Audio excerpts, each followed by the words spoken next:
Hey, my name is Brian Curtis, and today I've got Neil Lean with me. You pronounce it Lean, right? Last I name? do, yes. Okay.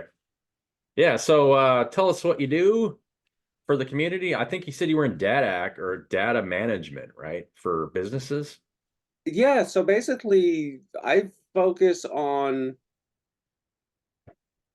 well, I spent 15 years in big tech, basically reporting and analytics for them as well as process automation. And through that time just realized, you know what, the people that need this the most are the smaller businesses. So how to get the smaller businesses with that same level of insights without just throwing people at the problem like your larger companies can afford. Yeah.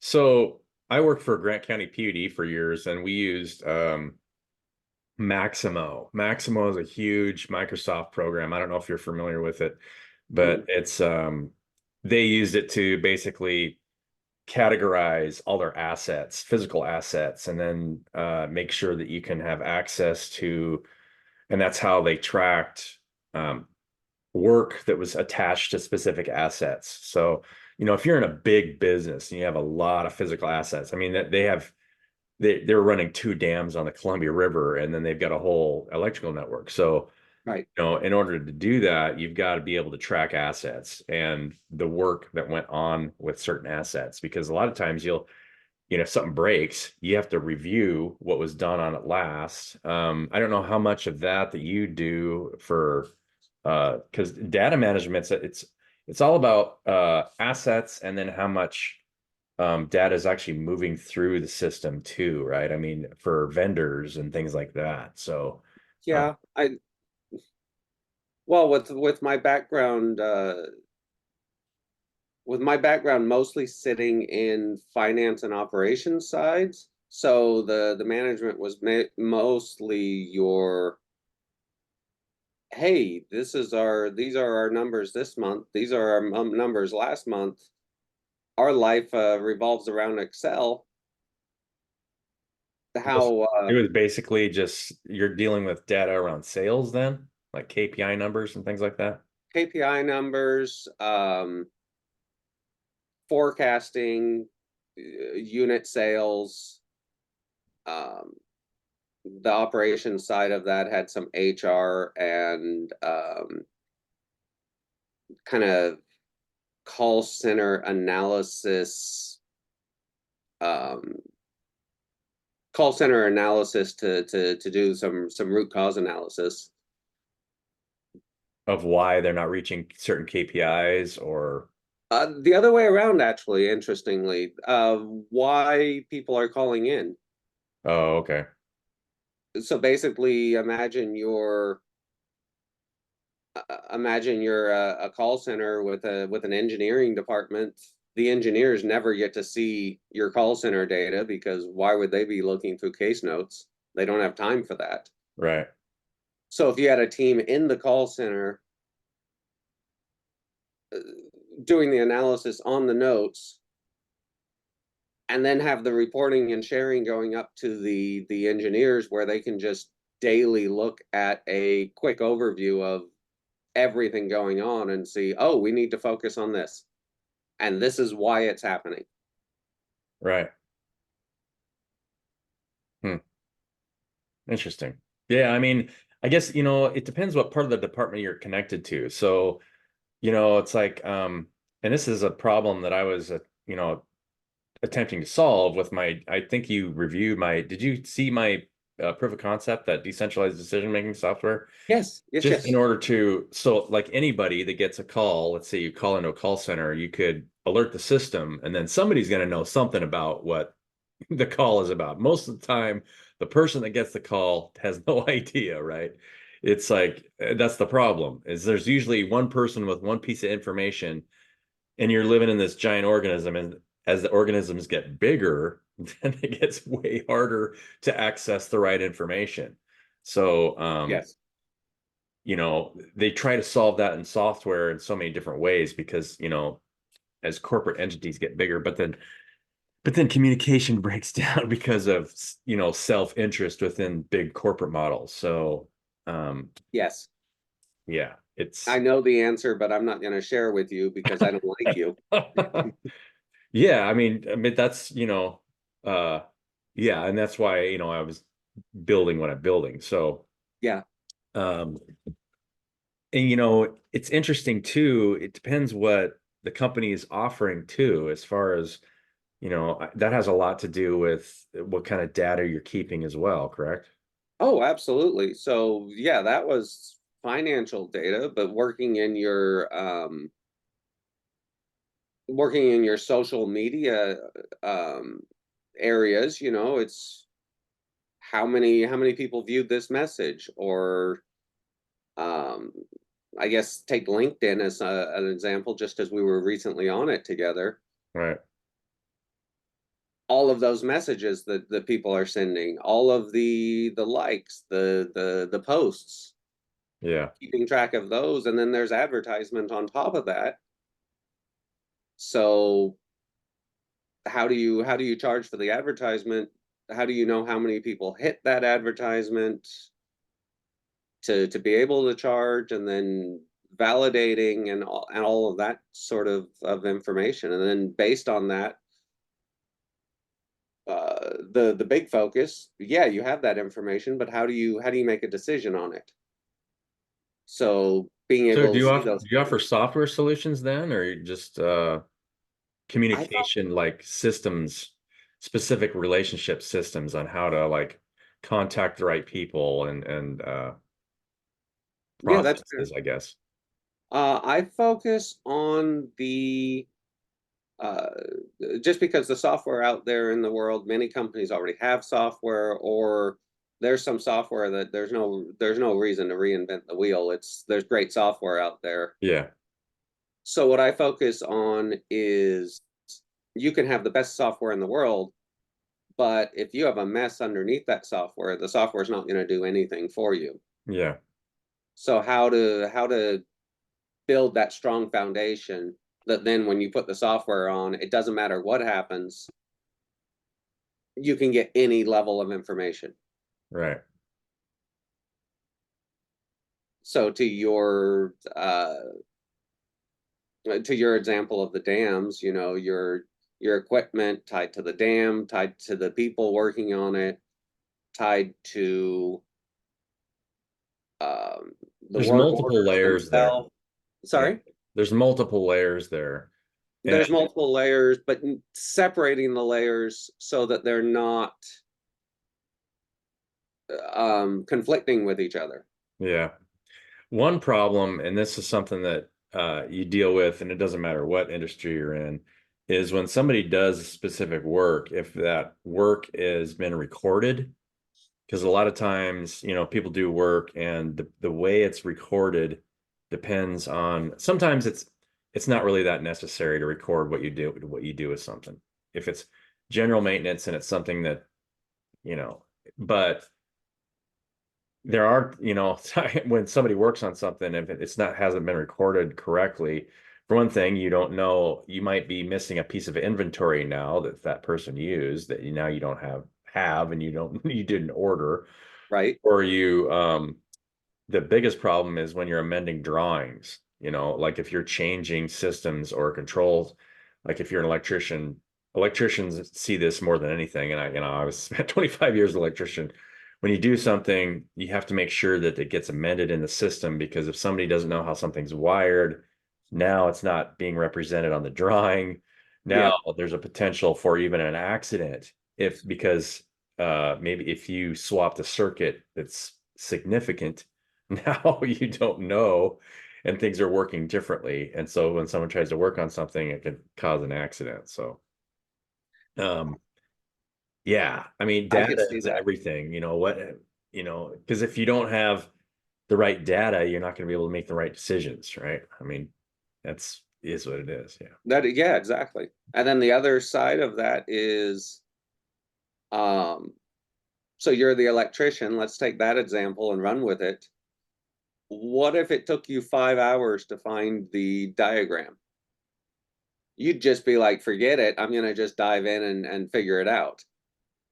Well, yeah, you're basically telling me my life story because I mean, so this is why I decided to create everything that I did because and this is a true story. I can tell you this is a true story. Um, we had software that needed to be upgraded. So, I mean, like platforms get old, but companies get used to working on a certain platform. Grant County was using Windows 98 for years and years and years and years. And it got to where, okay, stuff isn't working together with Windows 98 anymore. We have to upgrade.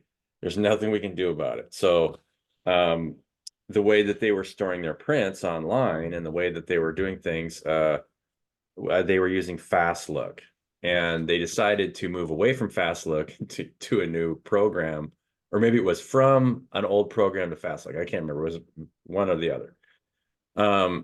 It caused such a huge problem. It didn't. It kept us from actually being able to see prints online. We had physical prints that management decided to move out of there because they decided that we didn't need them. And Right. these were all decisions made out of our hands. The people that were actually working on the stuff had no input as to the Mhm. direction that the software needed to go or even how to access prints. It was all taken out of our hands. Management, people that have no idea the work that you're doing are making decisions for you. And so, I mean, it totally handicapped. For a year, we had no access to anything. Even the engineers were super upset because their EAs, they're trying to train their EAs on how to like update uh, prints and stuff. And there's not even a platform for them to use because the IT department was in the middle of changing all this stuff. It's like, hey guys, stop, stop.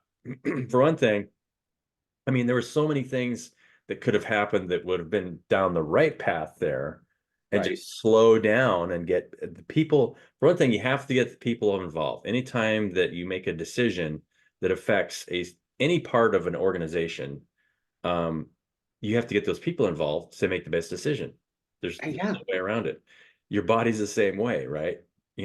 If you decide, your pancreas are going to get really upset with you if you chug a gallon of whiskey, right? I mean, it just there's there's Yeah. it's just it is what it is. So yeah. Um, Then you're gonna get really upset with yourself after the gallon because you're gonna be the rest not of your in a good body will be place. very upset with you. Yeah. Yes. Maybe your brain thought it was a good idea for a very short amount of time, but even your brain is going to rebel. Yes. You do that. Everything is gonna be sitting there going, why did I think of doing this? Yeah, bad idea. Yeah. So, yeah, I mean, maybe you could speak on how you address those things. I mean, do you just coach companies about making sure that the right people are in the right place to make the right decisions, or that the right people are connected? Because I mean, and I talk about this, you can create a simple decision flow chart and say, because every company is controlled by external controls, right? So Right. when something happens, you just make sure that that thing that happens connects to the right dots within the business so that you can make the correct decision. How do you That's, recommend making decisions as far as that goes? I mean, well, let's be honest. How many companies actually have a really good flow of their processes? A decision making flow chart? I've Right. actually never seen one. Exactly. I mean, that's the first thing that I think any business should do, even if it's just you. I mean, you should think about, you know, um, okay, what decisions do I have for the day? What is going to impact me? Like if somebody comes, let's say somebody reaches out to me randomly, it Mhm. depends on the severity of what they reach out to me, depending on whether or not it's going to interrupt my basic daily flow chart, right? Right. I mean, we all function that way. So, Yeah. The yeah, whole world, yeah, every single thing we do is an if then. yeah. It's like everything's fine, unless my son calls me from school and says, "Hey, I just got, uh, you know, busted for doing this, this, and this. I need you to pick me up." That means Right. everything else that I had planned for the day goes bye-bye, and I got to go pick up my son, and then I have to reevaluate all the other stuff. I mean, it's just simple stuff, right? But Exactly. But to your question, I think the biggest thing is, one, you have to get into the actual people doing the task. What's written and what's reality is seldom the same thing. yeah, And at the same time, if you're not, you can't go in and try to change a process without knowing the details of that process. You can't just look at it at the 30,000 foot level and go, "Oh, if I change this, it'll be so much better." yeah, Yeah, but there's probably a reason why no one no one thought of that. hmm, They thought of it. They just have something going on that we could do that, but there's this factor. yeah. I mean, I think it's always beneficial to have an extra set of eyes on something, right? Because Exactly. a lot of times somebody will see something and say, "Like, why don't we just do this?" And it's like, "Oh, that's a good idea. Maybe let's try that." So, Yeah. um, the more people that are looking at something to solve a problem, usually it works out better. And Yeah. sometimes, though, I mean, unfortunately, a lot of times, and I'm sure you've seen this or been aware or fallen into this, you've got competing egos that just want to make sure that their idea gets forced through versus somebody else's. And so you've got to have a mediator somewhere in the system. There's got to be somebody that's a mediator. And I think that's the one position that is missing in most businesses. Most businesses don't have a mediator who has no interest in this person's idea versus this person's. Yeah. I think I Unfortunately, Go yeah. ahead. Unfortunately, most mediators are tied to some kind of management system, and they feel like if they don't agree with that management system, then their job's on the line, right? HR is a perfect example. And I hear this from HR professionals because they're hired by management, but unfortunately, management is causing them most of their problems. And so Yes, um, there's a conflict of interest. There's no I think you have to go to a third party mediator. I I don't think think you do. there's any way, which is something that's kind of missing in business, right? I And I think don't see that too much in LinkedIn. I mean, I advertise myself as a mediator because I'd love to mediate your business for problems that you've got going on internally, but generally speaking, they don't like to admit that they can't come to an agreement with their fellow employees, right? yeah. And I think people are starting to realize it with the uh, I'm starting to hear people talking about change management roles and external change management people. I think that's a step in the right direction. Um, it'd be nice if more companies were doing it because there is your external mediator. Yeah. But at the same time, they're still, as you said, someone's paying them. Yeah. Well, and I think there's no issue if you have an equal accountability system or an equal incentive system like the business model that I built. Because Yes, if there's no stress to try and get to another position, then it's much easier as a mediator to mediate conflicts. For one thing, it's much rarer for conflicts to arise exactly. because there's nobody competing over anything. So it's much easier just to come to group decisions because the outcome of the decision is never going to impact your job personally, right? That's the Right. problem with hierarchical systems where you've got levels of control. Now every decision impacts the value of that position. So Yes. it's just all value system and states of mind and awareness and all that stuff. I mean, that's really what we're talking about. So Yes. Yeah. And the hierarchical system, I think it was us talking about it before, but yeah, I understand it for the, hey, this, if I want to talk to all of these people really quick about something, I can talk to this one person. Right. But beyond that, it's just the people who know what the people who know what needs to be done aren't necessarily that one person. Right. Most of the time it's not. And I agree. I mean, that's the problem with having a management structure where you have to go to one person all the time to make a decision. Most of the time, that person has no idea. They're just going to ask you, well, what do you think we should do? Exactly. If they're a good manager, right? So before I gotta let you go here. Before I let you go, I want to tell you this one story. I can't remember Hmm. if I talked about it before on this YouTube channel. Watch the interview with Frank Abagnale on Johnny Carson, old Johnny Carson episode, where Frank Abagnale, he was the most successful con artist in history. That's that movie, Catch Me If You Can. Catch me if you can. Yes. Yeah. So he talks about it in this interview, and it's super interesting. He worked as a pediatrician for a year, knew nothing about pediatric medicine, and he was their favorite pediatrician when he worked there because all he did is he just enabled the people that he worked with, right?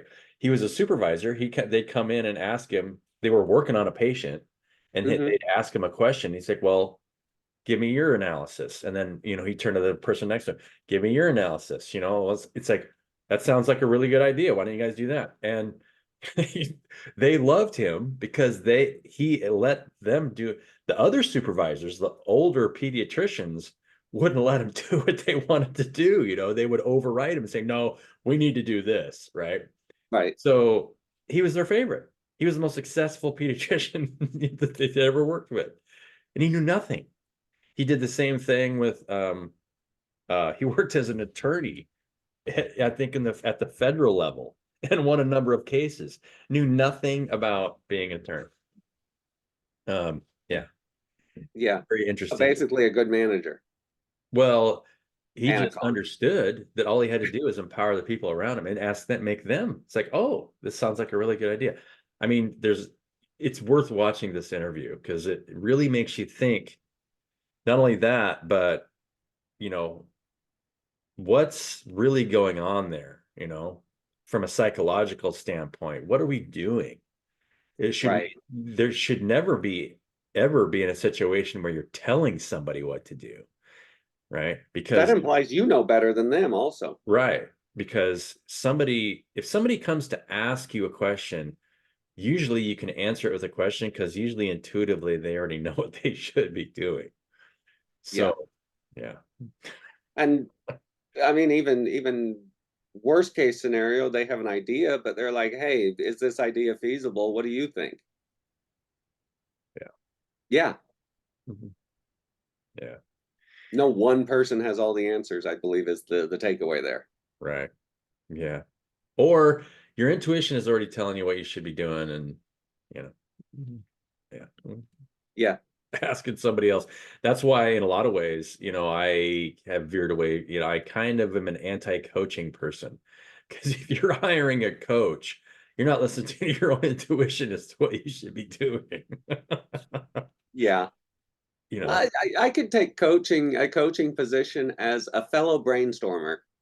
Yeah, if you want to pay somebody to help you brainstorm a project. But I think co-creation is to me is such a much better idea. Why aren't we just Yeah, building stuff together? Why do I yeah, need to tell anybody what to do or to talk somebody into letting them think that I can tell them what to do? I mean, that's even worse. yeah. That is fair. The direction of us. I was thinking the direction of a psychologist, where all you're doing is listening and going, "Well, you just came up with the answer." Yeah, the shrink is just sitting there listening, letting that person unload their burdens when they could have done it at home by themselves in like some kind of meditation technique. But I'm just here It's true. listening. You can tell me all your problems if you like. you know, it's just, yeah, pretty goofy. Yeah, I get it. Well, thanks, Neil. I gotta let you go. Okay, yeah, I've got another appointment here, but it was love talking to you. Thanks for joining me. This was a pretty great short little meeting. Yeah, anytime. Always glad to talk. All right. Thanks, Neil. Have a great day. Thanks. Bye. Bye.